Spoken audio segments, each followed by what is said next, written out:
બધાનું શાંતિથી સેવા આપું છું, એ જ મારા માટે બહુ મહત્વનું છે. પણ તમારે કોઈને આરટીઓ નો કોઈ પણ પ્રોબ્લેમ હોય તો કિરીટભાઈ છે. એ માટે ચોક્કસ.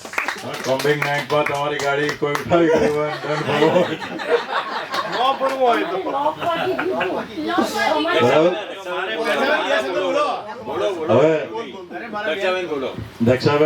દક્ષાબેન સાયલેન્ટ વર્ક કરે છે. કિરીટભાઈ માટે બોલો, બીજું કઈ ના બોલો.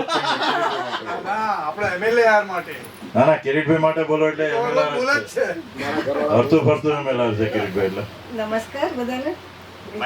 એમને એક સેવા કરવાનો બહુ શોખ છે અને ખૂબ જ ઇન્ટરેસ્ટથી કામ કરે છે, બહુ જ એમ. અને કોઈ પણ જાતની અપેક્ષા વગર અને એમને એમ પણ મારા કોઈ વખાણ કરે, કામ કરે, તેમ કરે, કંઈ બહુ શોખ છે. અને સજેશન કંઈ હોય તો હું આપી શકું છું. એટલે તમે સપોર્ટ કરો છો એટલે એ સેવા કરી શકે છે. અમુક વસ્તુ ખ્યાલ ના આવે એટલે અમારે કેવું પડે, બીજું કંઈ નહીં. કારણ કે આજની જ વાત છે કે બિસ્કિટ લાવ્યા ના હતા, તમે 2-3 ડીશો લઈ લો, ચાના કાપવા માટે થાળી લઈ લો, એટલે એ બધું મારે બધું મુકાવવું પડે. આ એક ફરિયાદ દરેક લેડીઝ ની હોય છે કે જેન્ટ્સ ને કઈ ખબર ના પડે.